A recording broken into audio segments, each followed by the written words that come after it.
Welcome to Juggling Interviews. This episode is brought to you by eJuggle, the IJ's official online publication, where you can find the latest juggling news, articles, videos, and podcasts, just like this one. If you want to check that out, you can head over to their website at juggle.org/ejuggle, or with the link in the description. This episode is also sponsored by Play Juggling. On their website, you can find high-quality props like balls, clubs, rings, diablos, poise, fire equipments, flower sticks, glow props, and tons more. Head over to playjuggling.com and use my code XavJuggles, XavJuggles, to get 10% off your next purchase. It's a great way to support me, so thank you a lot, Play Juggling. Now let's get to the episode.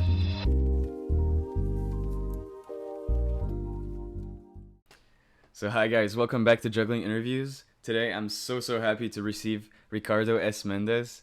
Thank you so much for coming today. Thank you for having me. I've been thinking about having you on the podcast for a while, because you're one of my favorite jugglers and one of my favorite artists just in general. So it's so nice to have you here, man. Thank you very much. Thank you. So the starting questions, how did you start juggling and how did you get introduced to juggling at first? Okay, so how did I start to juggle? I actually started circus in a small circus school when I was in Switzerland, and I had just moved from Portugal to Switzerland, so I was kind of like searching for meaning, friends, what I want to do exactly. And I had a friend who kind of showed me a circus school, and they were all like doing acrobatics and Chinese pole and all kinds of stuff. And I really wanted to be part of the community, so I needed something to start. And let's face it, like juggling was like the easiest thing I could do because I had no physical condition, like flexibility or anything. So I started to juggle, and I kind of fell in love with the practice, and I felt like I could kind of improve really fast because at first it's just you just have to stick to it. So that was mainly it, and then I started to do more dancing as well and acrobatics, and stuff started to mix a bit. And then I did other circus schools as well. I went to Lyon in France, and then I went to CNAC in France as well. So I had like 5 years in school, which means I was able to continue to develop the research. And yeah, that's mainly what I do today. Yeah. And may I Juggling. ask, what age was that? What age did you go to the first circus school? Kind of late. I was 18. Oh, I'm nice. 31 now. So yeah. Yeah. Wait, did you ever consider doing some juggling before? Did you ever try like in your bedroom or anything saw on Nope. YouTube or I No, don't never, never? nothing. Oh wow. No, zero. Yeah. So did you No, yeah, see yeah, like yeah. did you see someone just juggle at the circus school and you're like, "Oh, that seems easy?" Or like did you get introduced to everything and then you picked up juggling because you found it easier? Well, I had a friend that showed me juggling. It was like the first thing he showed me, like just a three ball cascade. And I tried, that worked. So he started to give me like really easy tricks. And then I just kept on going. Mm. That was kind of it, yeah. Because I tried acrobatics because I wanted to look cool, but it was just impossible. So I kind of abandoned the idea and I started to juggle, yeah. And then afterwards I started doing acrobatics. Yeah. Oh, interesting. But in Lyon, for example, like what did you learn in Lyon at first? Did it teach you like more technical juggling, or was that on your side and then you discovered like by yourself all the acrobatics and stuff? Well, the thing is, like from the start, I could learn like easily, but I was kind of not finding the things I enjoyed with side swap because side swap was never really my thing. And so I really struggled to find what do I like in juggling. And like this was like almost 15 years ago. So like juggling and moving was really not the same as it is today. Like people didn't really like or enjoy watching that. So I kind of felt like a misfit. I wasn't really like feeling I was part of the juggling community. So when first I came to Lyon, my idea was just to find, okay, so if people think that juggling and movement is not technical enough to be considered as juggling, how can I make this extremely technical and hard to do? And then I started to kind of try to like create body pass that look like side swap, but with the body as well. And so I started to develop a language. And in Lyon, I had a lot of teachers that could help me to kind of develop that thing. And I also had a lot of dance teachers in Lyon who were really cool to kind of keep on developing the flexibility, the research. And Lyon was also really good because they have a lot of theater classes. And so Mm. for everything like creatively, like stage presence and everything, it was like a really good school to kind of also develop how you bring juggling to the stage and how you can mix it with other ideas and passions. Because as you can see, like on social media, like video and cinema was always like a big part of what I do. So I wanted to early mix that already with the juggling. And so Lyon was kind of like the first step to do that. Yeah. Oh, interesting. But did you have like a juggling teacher just for juggling? I did, but it was mostly like juggling, like the cool thing about Lyon is that they don't tell you like you have to do 7 balls, you have to do nine Mm. balls, you have to do nine. They just tell you, okay, what do you want to do? And I told them I want to create technical movements with juggling and body motion. And they told me, okay, let's do that. So it was mostly like we did research together, but there wasn't like a class where I had to do my technical routines and stuff. It was always like research and having fun and trying to figure out how could that become technical as well, and how can that be considered as juggling. But I think that's courageous because, like you said, there's nothing with body movements and like technical dancing with juggling before. So, like, you went to your teacher and you're like, let's create something that does not exist. I think that's a Yeah, pretty bold move for school, especially yeah, because school, like the principle of school is you have knowledge and you give them, and you it's not like yes. trying to find knowledge, right, in school. Yeah, well, that was the cool part about Lyon, but like there's still people who pioneered that like before me and before like even like in the 90s and stuff. You had like Gandini who was also like who actually started to do movement and juggling. You had Jérôme Thomas in France as well. Then you had other students. I feel like I just came and I saw like maybe two, three people who were doing that or companies, and that kind of inspired me to say, well, maybe I can also do that and maybe take it to another level. Maybe I can do this and this and this. And that kind of inspired me. Yeah. So I wouldn't say I imagined something because there was already something to start from. Yeah. So that was kind of helpful as well. Yeah. Yeah. And then from in Knack, what did you learn differently from Lyon? How do you compare the two experiences? Yeah, well, in Knack, the cool thing was that I have a lot of space. Like Lyon is a good school, but a small school in terms of space. And Knack is like one of the biggest institutions in France in terms of space for the students. So I had a lot of space to like really deploy my body and try to find new movements. And also, I think that was like at the peak of my strengths and flexibility. So I had like a good potential to like find a lot of tricks, a lot of routines, a lot of sequences. And that's what I did mainly. I used my time to develop that. And the cool thing is that I had the same juggling teacher as in Lyon because he also taught in CNAC. So it was like just continuing the research with the Mm. same person for 5 years, which was perfect for me. Yeah. Yeah, because I think Yeah. it's way harder when you like build up a base, a foundation of like your Yeah. signature tricks and your ideas, and then you have to like Exactly. explain to someone new what you Exactly. were aiming for. I Yeah. think that's perfect condition. Like better building, more That space, was but perfect. the Yeah. same conditions you had before, in terms of Exactly. juggling and research. Well, that's cool. And also Yeah. That like was cool. your were you always dancing to music or was it like just movement as movement? Because right now I think you're Yeah. really associated with like some hip hop underground style of juggling and Of like course. mixing with the intricacies of like hip hop beats and everything. Yeah. Well, actually, at first, like acrobatics, no, kind of, yeah, kind of.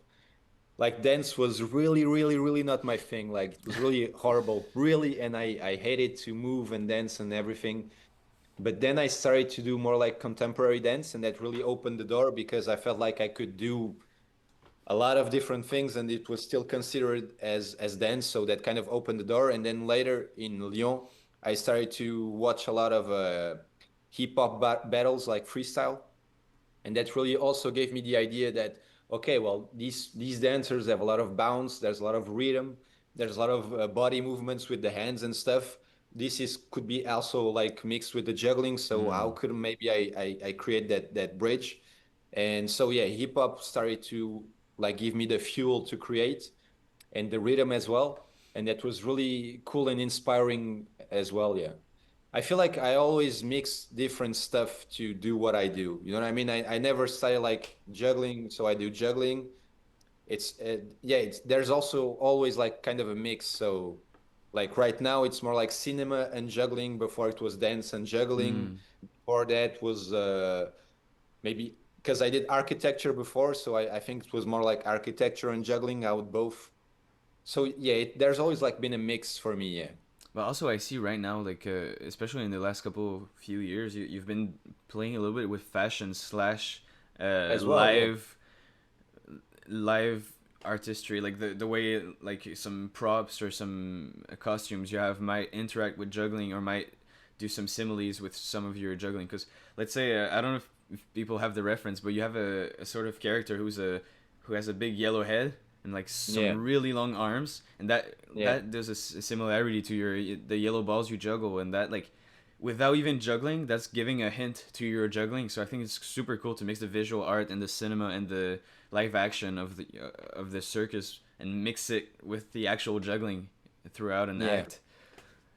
Yeah, that's really what I enjoy doing now, but that also brings like a lot of questions because I think I never felt really accepted by the juggling community, and I know that's kind of weird to say, but yeah, there's also always that thing that I don't feel like I'm considered as a juggler. So whenever I do stuff like that, I feel like I'm like moving apart from the juggling community, and it's kind of difficult sometimes. But also like that's what I enjoy doing in the juggling world, and I feel like I'm also trying to bring jugglings to places that maybe there wasn't before, like fashion, luxury brands as well, collaborating with other artists like in the music business and also like I really enjoy juggling, and for me that's what I do. But sometimes I feel like maybe this is like a bit too far from juggling. Maybe people don't connect as much as before because I'm not just doing tricks anymore. So yeah, that kind of gives me a lot of questions today. So yeah, how do I stay connected with the juggling community and still like show that I'm still trying to bring new stuff to the community? You know what I mean? Mm, So yeah, yeah, that's kind of like big questions like right now. Yeah. yeah. I think that those are like crazy important too because it builds your identity as an artist, especially like a Yeah. circus artist. Like how connected are you with your art, right? Yeah. And art Exactly. and the art of circus is different a little bit, right? Because you have the artistic like visual and like the whole concept around the act, and then you have what you actually do in the act, who's like your Yeah. movement and your performance. So I think the way you go around it, you like trying to mix both equally, and like maybe the juggling community are not all artists; they're like jugglers. So I think Yeah. that's a you're doing an interesting bridge between the two and mixing like contemporary art and like some fashion and some architecture right into juggling. And I think I mean I can talk for myself, but I think that's like one of the most interesting thing I've seen in juggling in a while. Like I think Wow. Thank you. there's no one more into the juggling community than you are to me. Like I think you represent the juggling and the art of juggling and how you can push it. Wow. Thank you. Thank you very much. That's really cool. That's really nice of you. Thank you. But And yeah, yeah, that's mainly what I try to do is still because like when I do anything, I still do it as a juggler, you know what I mean? So that's mm-hmm. like where I'm coming from to do what I'm gonna do. So yeah, it's just like I think like the tricks part that's really kind of like questioning me right now. And also like for a long time I told myself, well, I don't know how to do side swap. I can't do side swap. And right now I'm like in the phase where I want to do more, you know what I mean? I'm like trying to juggle 9 balls, something I never did. And it's like a great adventure to try and do it. So yeah, I still find a lot of fun things to do in the juggling, just like juggling, you know what I mean? But yeah, yeah, And I'm super curious, like from your childhood to now, like yeah. what at what point did you like realize art was your thing and you didn't want to go into like the classic career path of like going into some law, like being a lawyer, going to medicine, and you're like, art is my thing. I live for it. Yeah. Well, I feel like growing up, I did a lot of artistic things, like I don't know, like drawing, maybe painting as well. And that was always something that I associated with freedom, you know what I mean? So I love to do that. And I also did other stuff like more sport, and that was really Mm. complicated. So I had kind of the two growing up, and I really felt like everything that I could just create and give to someone was really like freedom, you know? I could like build toys and then give it to my mom when she came home and stuff like that. That was really cool. And I also felt like I was really attached to movies as a kid and like watching Mm. movies like 100 times until I know exactly what's going to happen. And it kind of helped me like to feel like I was kind of writing the movie as well, if you know what I mean.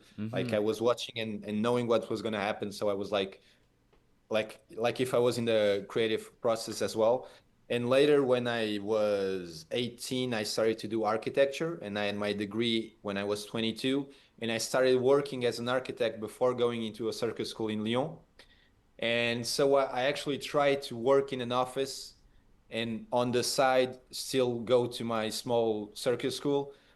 And like the freedom I felt in the circus school and architecture was so different. Like architecture is still creative, but I was working for someone, so I also had like to follow someone else's creativity. And also there's it's like a well, it's a job with a lot of rules, which is normal. But like in Mm-hmm. the circus part, I had no rules. Everything was free. I didn't have to answer to anyone. So of course, that was like for me the pivoting point where I felt like, okay, I want to do something that's going to be risky because I'm not going to have the same salary as an architect, but I still want to do this because I feel like that's what's most important to me right now, and maybe later I can come to something more safe, let's say it like that.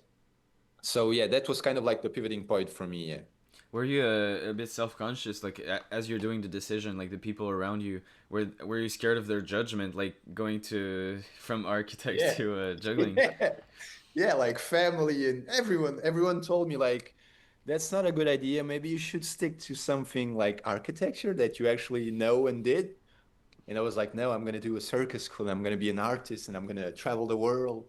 So yeah, it was kind of like delusional. And I think for my family, that was kind of like a weird choice. But like today, they're really proud of what I do and they're happy with my choice. So that's actually fun. And even like the boss I had in architecture, when I told him I was gonna do that, he told me it was a really bad idea, and that was really painful for me. But actually, like in the beginning of the year, I went to see him and I told him what I was doing now, like 10 years afterwards, and he was really happy for me as well. So that was kind of like a big milestone for me as well to feel like the choice I made when I was younger is now accepted and even people even value that choice. So that's really cool. Yeah. Mm. Yeah, no, I do resonate with that because it's hard to like trust you enough so you go by the feel. Like you feel like this is Yeah. right, but you don't know where you're going. You feel like this is Nope. right. Yeah. That's the hard part of being an artist. Like even right now, Exactly. I'm like 19. Just I have like one little like 3 months of college, and then it's like real life. I'm like, "Oof, is art my choice, right?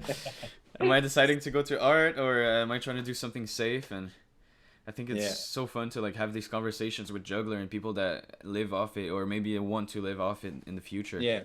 It's super cool to have like multiple perspective, and Yeah. yeah, I'm in love with the kind of reasoning like that because it's such a bold move. Like it's a incredibly hard choice to make, and you made it because you love art that much, right? That's Yeah. what's sparking something. I love that. Even the thing you said about movies, like just the feel of like a piece of art you've watched or listened. I'm like that with music too. Like sometimes I Yeah. listen to an album and I end up like jaw on the floor, shocked. Like I'm like, wow, what did I just live? What did I just listen?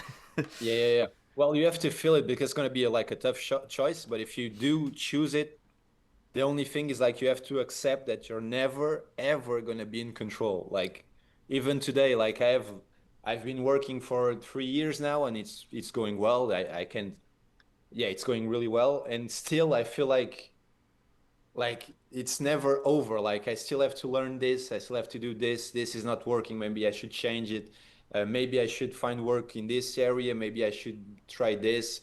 Like it's never ending, and that's really cool as well because I feel like another reason why I took this job is because I like to improvise a lot, and I feel like Mm, every day is going to be different.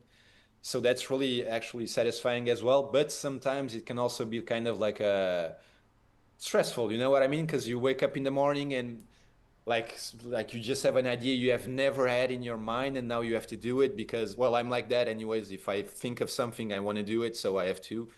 And that's really, well, it's fun, but it's also kind of stressful. But it's just it's a kind of job that if you love it, you have to do it like 100%, and mm, it's gonna work. But if you're like kind of That's what I think. But if you're like kind of just like there doing your thing, but still not like you have to be like you have to be 100% in it, so it works. No, yeah. If you get what I mean, yeah.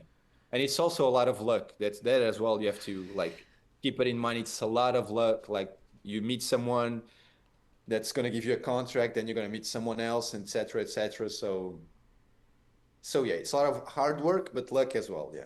Hmm. So No, yeah. yeah.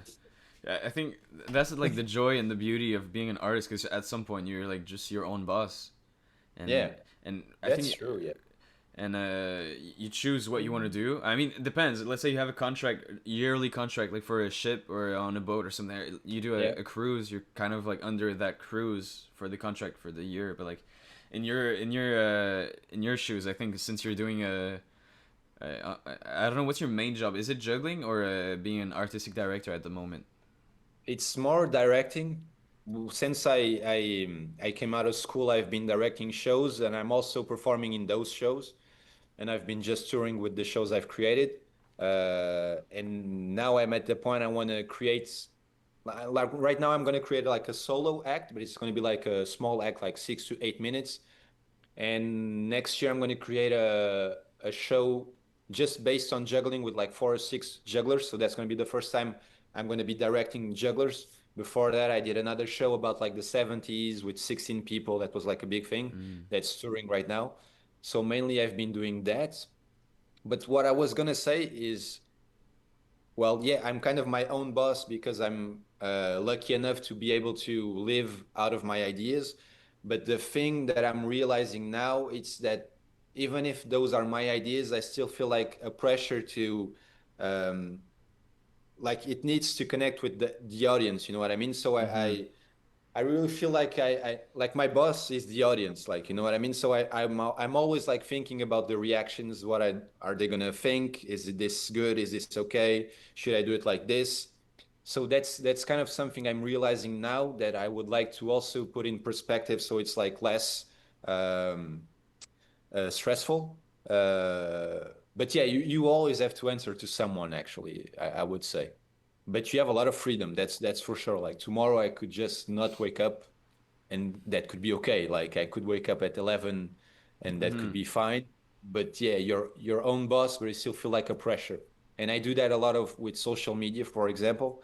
Like I like to post things on social media, especially right now. So the pressure is I told people I'm going to do this, so I have to do it. And that's now those people are my boss. You know what I mean? Like I wake up because I have to Yeah. create the act because people are waiting to see the act. So I have to, and that's yeah, that's fine for me. It's just something I'm kind of realizing now. Yeah. But when you think about it, like even if you have your own like car detailing business, you Yeah. still Yeah. have the client as pressure, but you're still Of your own course. boss. I think everyone is It's normal. some degree of like serving the next one. You're serving your prochain. Exactly. You're Exactly. serving the future clients or the people that might stumble upon your post or something. It's Yeah. so yeah. I think it's always good to like put some pressure, not to Some pressure. overdo Yeah. yourself, but like have some pressure to offer quality and like push Yeah. Exactly. what you can do the most. So then you're proud of what you do and you want to do it again, and people Yeah, enjoy but you it too. still have to find a way to like be happy with that pressure. That's like the most Mm. difficult thing I would say, because especially with social media, like if I spend 6 hours doing a routine and then I post it and no one likes it, like no one likes it in the sense that no I one see. reacts, no one says anything. It's always like hard to just think, okay, that's maybe just the algorithm, that's social media, that's okay. What I do still has value, and if I show it to someone on the street, that person's gonna enjoy it maybe. And that's the only thing like with social media that for me is complicated, is that if I'm on a stage and I do my act, I'm gonna know if people are gonna connect or not because I'm gonna see, and I can also like modify, maybe improvise a bit in during the live, so like people can enjoy it. In social media or like video or cinema, once you did it, it's not up to you anymore. It's just up Mm. to the people to find a way to enjoy it when they want to enjoy it and do whatever they want with it. And so that's kind of like the difference, is that I really feel I have to create a detachment between social media and stage, because that's not the same way of experiencing art, you know?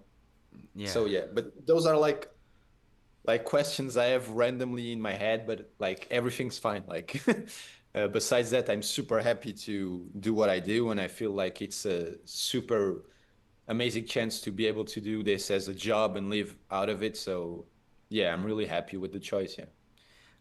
Yeah, I think can we deep dive more into the juggling and yourself, how you Yeah, connect with juggling? of Um, course. let's say like when you're not building an act, like let's say you just had like a full day of free time. How would you interact with juggling? Do you just practice here and there? Do you have like some scheduling done? Do you know your routines in advance? Are you practicing some kind of like Yeah. super specific tricks or?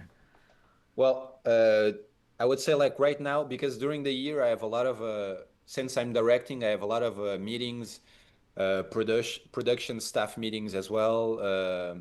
So I don't really have like the time to planify when I'm going to juggle, how much I'm going to juggle, etc. But right now, this summer, I kind of decided that I was going to have like 2 hours a day of juggling, and that's what I've been doing so far. It's really cool.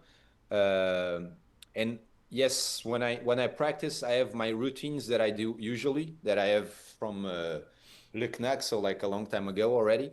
And those routines, I try to do them every time I practice, so I keep my body used to the movements as well. I would say the most difficult thing to do right now is create new routines because Mm, that kind of requires a lot of time because you need to research, find the trick you want to do, create a choreography that goes around that trick, and then you have the sequence. And once you have the sequence, you have to practice and practice so it can be done on stage. So yeah, but usually when I create like a sequence, I start off with one trick that I really enjoy that I found kind of like randomly, maybe doing an improvisation, and I start from that trick. I have to find a second one. And the first trick is going to be like the opening. Like I'm going to start, do this trick, and then continue from that trick to the other one. And then I'm going to finish the sequence or finish on the trick. So there's always like a rhythm to that. And that's usually how I create sequences. It's from a trick to a trick and then create the path between those tricks mm, because I don't do side swaps. So I'm not gonna like be repeating tricks, and that's what you're yeah. gonna watch. I'm mostly gonna like flow between the tricks and try to find how I'm gonna go from B to A and A to Z, etc. Yeah, Oh yeah. I think that's interesting. Like, but how do you find those transitions transitions. Yeah, between the big tricks? Like, do you like just film yourself and like interact with yeah. music or something? And do you like see what you like and then write it down, or is it always in your head until you like it? Well, that's those are two different things. I would say to find the trick, I mostly improvise. So I put music, and I try to go to a really high energy and that energy means that I can't control anything, and I have to and be with the music I'm and sorry. be in the Ça, ça, present moment. ça vient. Je Yeah, suis désolé, ça vient juste de bugger. Tu peux reprendre de. that's okay. Yeah, that's okay. J'improvise sur Don't de la worry. musique. Yeah. So to find a trick, usually what I do is I put music on and I try to get to a really level of high energy so I can like lose control of what I'm doing and just improvise raw material. And I'm filming that at the same time. After that improvisation, like usually 20 to 40 minutes, I'm going to watch the video afterwards and see what happened and see, wow, this could be really cool if I can do this and this and this. So then I go back to practice and I try to do the trick. I kind of improvise and I try and try and try. Once I can do that trick, that's going to be okay. I have the trick. Let's find another one. So that's going to Mm, be 2 sessions like that. And then what I'm gonna do is like I have different ways to write with the movement, but sometimes what I do is I try to follow the movement of the ball and see where that leads me, and I try to follow it to go to the next movement. And for me, the thing is that it has to make sense organically. Like I have to feel if my body is going like this, well, I have to follow this. I can go like this and then just cut to the other side just to kind of like find like a shortcut to the other trick to finish. So yeah, I just go like improvisation. I find the tricks, and then I try to find bridges between the tricks that are organically linked to the first trick. mm. Is that kind of like a Yeah, no, yeah, you? that makes sense. Like you have a shape or an idea of a trick, then you're like, oh, okay, that's cool. And then you notice that the Yeah, next one is like that position, so then you're like trying to exactly, figure out how you get to that exactly. position with your flow. with the way Yes, you've been improvising and like filming yourself. yes, I yes. think that's do you try to put your mind like shifted to an audience perspective when you watch the videos, or do you just think as a juggler what you think is cool?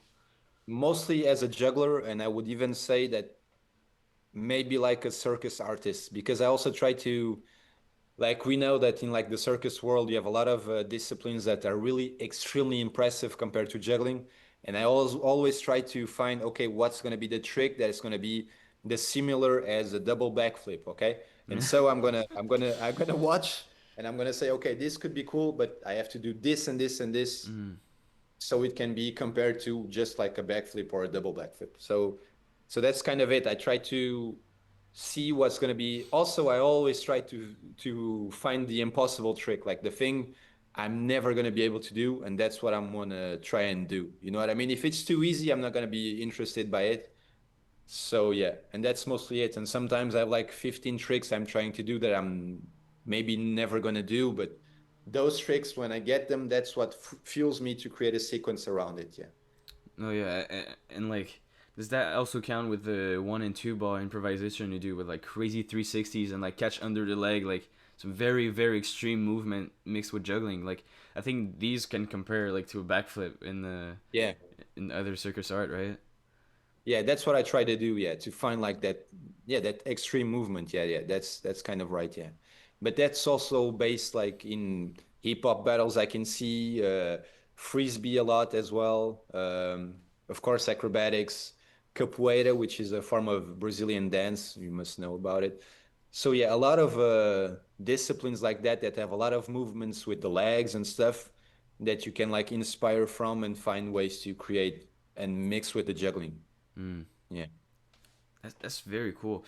And like, let's say you wanted to juggle for yourself. Like, do you have some comfort tricks you like to do, or you're always doing the similar style you do in your shows? Are you like on your free time? Would you practice more technique, or you still go with the flow and do it as you enjoy it? Hmm.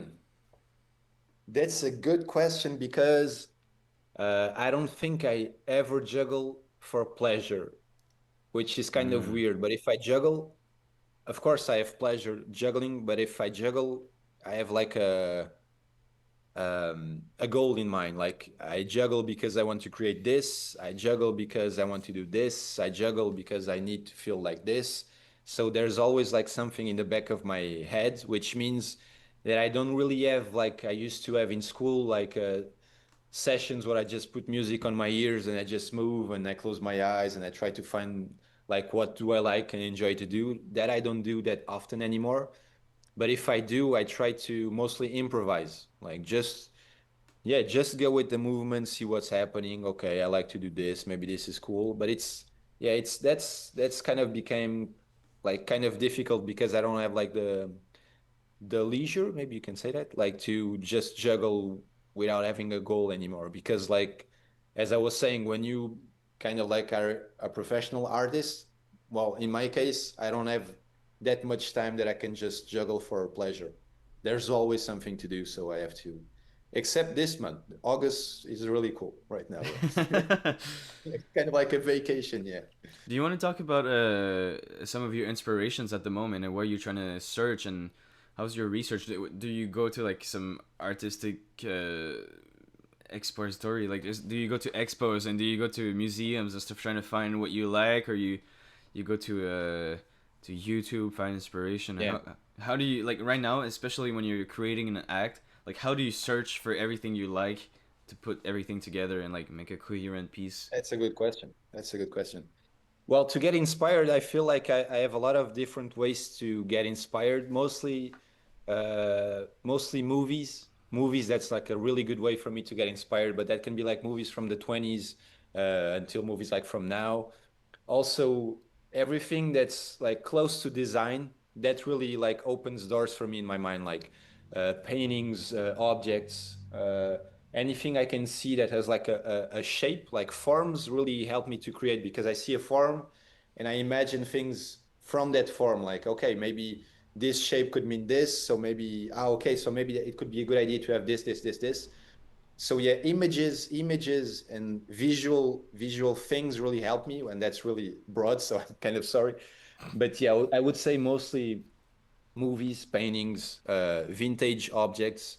Uh, yeah, I really feel like a lot of things can inspire me to create. And when I actually need to create, like now I'm creating an act, as you said, I have different things I usually do. For example, Magritte. Mm. That's like a painter that I have different books about, and I always like just go through the images and see, okay, this painting, I hadn't seen this painting like in context what I want to do now, so maybe that can help me to do this. I also have, well, of course, Wes Anderson. That's kind of obvious, but like something I really enjoy because of the colors and aesthetics, and that also gives me like ideas to try and be as precise as him in certain things he does. Vintage things from the 80s and 70s, that's also like a big source of inspiration because of the colors and also like the experimentations that were going on back then with all the design things that were coming out, because a lot of design from the 80s are a lot of round shapes, Mm. and that's for me as a juggler who juggles with balls. I don't know why it really connects. If I see even like a sofa that's going to be like this, I'm going to see, okay, that maybe I could do a trick based on that couch. You know what I mean? So it Yeah. really kind of opens the mind, yeah. And and yeah, so yeah, it's really broad. So I can't like say specifically what do I do to develop the creativity. Uh, so yeah, yeah, I think that's interesting. As an artist, like you take some broad stuff and you take like everything that are like super small in consideration to the actual ending act. Let's say, yes, I mean, it could be like crazy similar because you're inspired by something directly and you want to reproduce it or do an homage or something. But yeah, if you take like, let's say like Magritte, right? Magritte. yeah, When you think about it, you're I see inspirations in the way like you know how you do your face composition with yeah, balls like that yeah. makes me think of the, like the apple, right? The Of painting of the course, man with the apple, and like yes. that's just a similar concept of like having your face hidden by something, and like Exactly. A that, 100%. like when you see it you're like, oh, that's cool. I wonder how he came up with it. But then when you think about it, it's like multiple little things that got like mashed into one concept, and then like that's how you see it. And like I think this Yeah. is the crazy interesting part about artists, right? Because you do like everything on your own until it makes sense and you share it. Like people don't Exactly. know Yeah. the amount of like little things you pick up. It's just like you go cherry picking. You're like, oh, I want a little bit of this. I want this. Okay, Yeah. bunch of this. I want a little bit of this. Yeah. This. And then it does an That's ending exactly it. product. It's And right crazy. now, like during this creation process, like the first time I'm actually like documenting it to social media. And that really also kind of helps me to conscientiser, like how do you say conscientiser? Like it really helps me like to know what I do and why do I do it. You know what I mean? Like I'm gonna like I want to have rubber gloves for the act. Okay, yellow rubber gloves. Okay, why? I don't know. I'm gonna put them on. I'm gonna look at the mirror. Okay, I have also round glasses. Okay, that makes me think of maybe like a cartoon, maybe kind of like Frankenstein vibe because that's kind of like Mm. scientific. Okay, I'm also like constructing balls, so that's kind of scientific as well. What does that mean? Okay, that means maybe I'm creating something. If I'm creating props, that means I'm giving life to props. Okay, back to Frankenstein. So that's like there's like cycles that are kind of like occurring, and now that's a thing in the act I'm going to create. Like tomorrow, I'm going to share about that, and that's like fun for me to see. Okay, rubber gloves, giving life to props, Frankenstein, Yeah. laboratory, scientific, kind of dark, life, death. Okay, and that's because of rubber gloves. So that's really like interesting to me to see like one prop, like one object. As I was saying, like it's just like the form and the color. I really like it. How can this inspire me for the act? And it does. So, so yeah, a lot of small things can become big things if you like really pay attention to why you want to do it and not judge yourself on the choices you make. Yeah. Yeah. No, yeah, I think all inspiration is good inspiration. Yeah. But also like when you think about it, you show like snippets of you trying to mess around with a ball you made with a sort of helicopter little toy Yeah, yeah, thing, yeah. and that's giving life to the ball. But also Yeah. like the whole concept of the act we see so far is like a bunch of white, yellow, and like gray Yes. color schemes and like uh m- uh beige. I don't know, Yeah. beige traits here and there. So it seems like vintage, but also like joyful vintage. And it's weird to see like the mix of dark energy, like scientific dark thing going on, but like positive on the other side because Yeah. it looks like positive. You see like a bunch of like colorful and really you see smiles and stuff. You see like a I don't know if you're gonna include your character with the head, but he has a big smile, right? It's a smiley face, no? It doesn't, but I think it's because it's a yellow head and maybe people associate that to the smiley face, the Mm. emoji.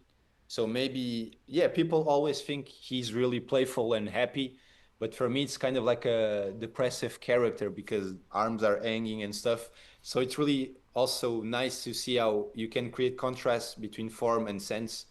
And I feel like, as you are saying right now, even if I'm gonna do kind of like a Frankenstein kind of little module in the act, I still want it to be positive. So one of the things I can do to kind of give that color is to exaggerate, first of all, and also to stay connected to stuff that I enjoy, like cartoons. I enjoyed cartoons when I was a kid, and I still do. And that's kind of a thing that cartoons have a lot of like satire and dark comedy, and those are like things I Mm. love. And I think like you can easily put those in the act, and so you can have really something really dark and tense, and you can And still like fun. give it like a little breath of joy with those kinds of stuff. Yeah.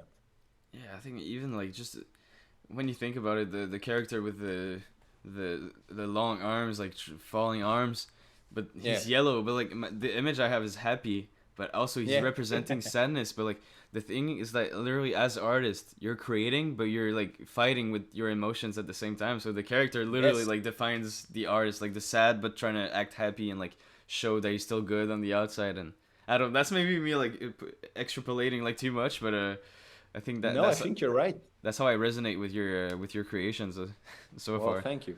And Thank you. Thank you. I think I have a question from the other guests right before. We do a thing where we leave a question for the next guest, which is Okay. inspired by a podcast called Diary of a CEO, which I really Okay. liked. So yeah, the question from Kevin Nitivita, who's the young prodigy of juggling, who just won the AJC, the WJF at the AGC. Um, he asked, "What's a trick you found difficult but you're most proud of?" Like maybe it's not the most conventionally difficult. Like it can be in nine balls if you want, but in your own journey, what was the trick that took you the most effort and the one you're most proud of to conquer? Hmm. Well, that's kind of like a difficult question, but I'm going to find the answer really soon. Yeah, take your time.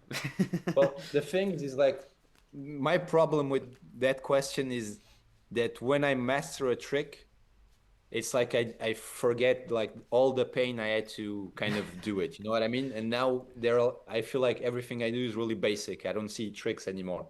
And that's kind of like a problem I have inside. But I feel like maybe the one I was most proud of could be a trick I used to do, but I can't do anymore. So that's really funny.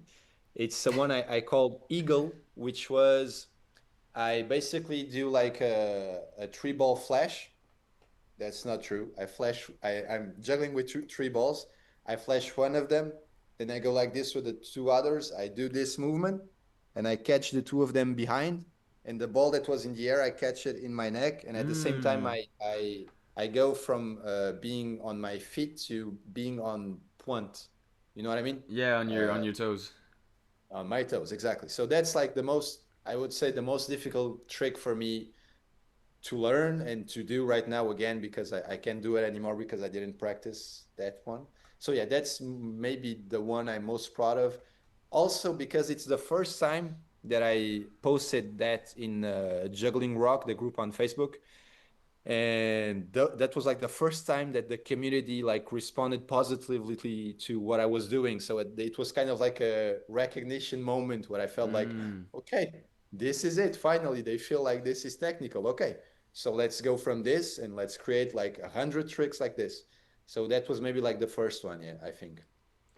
Do you have like this sense of always trying to prove yourself that Yes. you're technically good for the juggling community? Yes. Because I think 100%. Yeah. what Yeah. Really. I think you're taking for granted that like we don't find dancing in your movement. Oh, We just lost you. Sorry, that's me. Yeah, sorry. Uh, okay, I'm back. Sorry. Yeah. I think you're taking for granted a little bit that we don't find impressive the movement and the dancing into juggling. But once you give like three ball and the music to a juggler, like try to make them as cool as like Ricardo does it, right? I think you're technical in like so many ways that maybe are not like the conventional like numbers and like flips or anything like 360s or what people Yeah, think is hard. yeah. Well, that's the thing, but I still want to feel like I'm accepted in the community. But I know what I'm saying is kind of like also kind of weird because I have a lot of recognition now from the community if I'm honest, and that's really heartwarming. But there's always the thing that I could do more, I could do more impressive things, I could do because I just want to yeah, feel a part of the community as well. So yeah, but I get what you mean. Like totally. I remember once I did a workshop in Chicago at the IGA, and and I remember there was like a lot of jugglers, and I was doing something that for me was kind of basic, no judgment, but just like Mm-hmm. throwing a ball and catch it under the leg, and maybe like do a spin afterwards. And that was already like something like, wow, how do you do it? And I was like, wow, okay, that maybe that's difficult. And so that was really fun to like feel like, okay, finally what I do, it is kind of complicated, even if now I really find it easy and maybe not as tricky as it was before, but yet it's still something. Yeah. Yeah, I mean, I think it's always valid to like try to be a part of a group who's Yeah.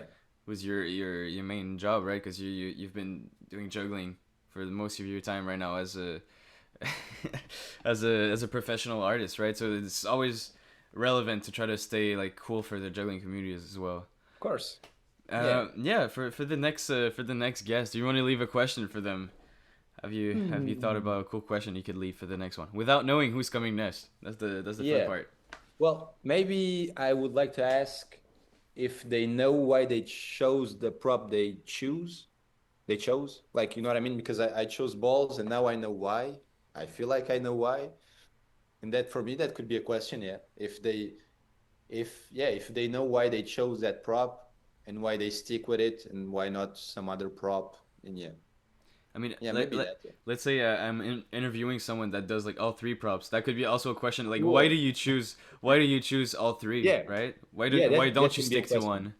Exactly. That can be a question. Yeah, yeah, yeah. But in case there's a one prop juggler, I think that could be like exactly the question I could ask. Okay, okay, okay, okay. Well, that can be one, yeah. mm. If that's okay with you, yeah. No, yeah, I think that's a perfect question. It's just in case Okay, like cool. I have someone that does like exactly all three props. Like that's gonna be a funny question. Why do you stick with all three? Um, Yeah. Yeah, yeah, that could be cool.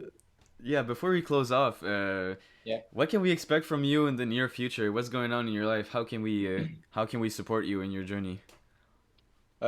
Well, right now, as I was saying before, I'm creating an act, so that's going to be like available. I'm going to have a 6 to 8 minutes act about juggling and all I learned with juggling until now. So it's a mix of aesthetics, but also technical juggling, storytelling, cinema, etc. Next year, I'm going to oh yeah, and this I would like maybe to yeah.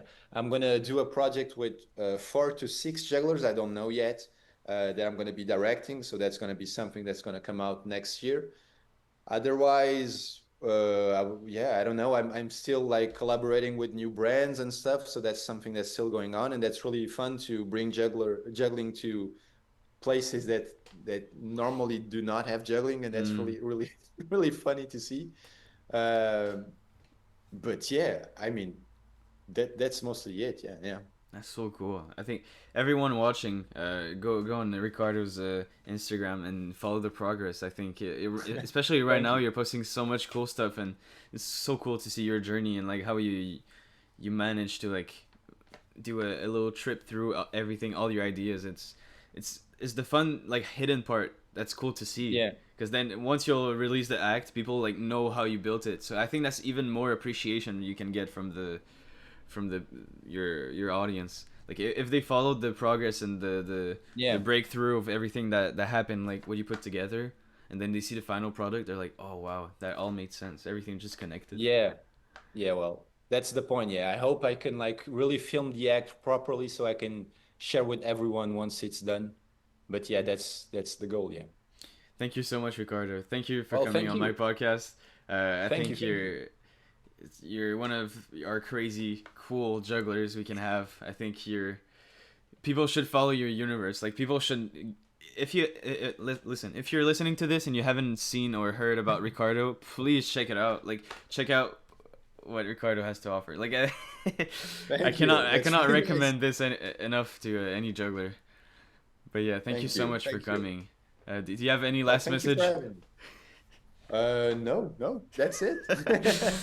Perfect. So thank you all for tuning in, and see you in the next episode. Have fun juggling.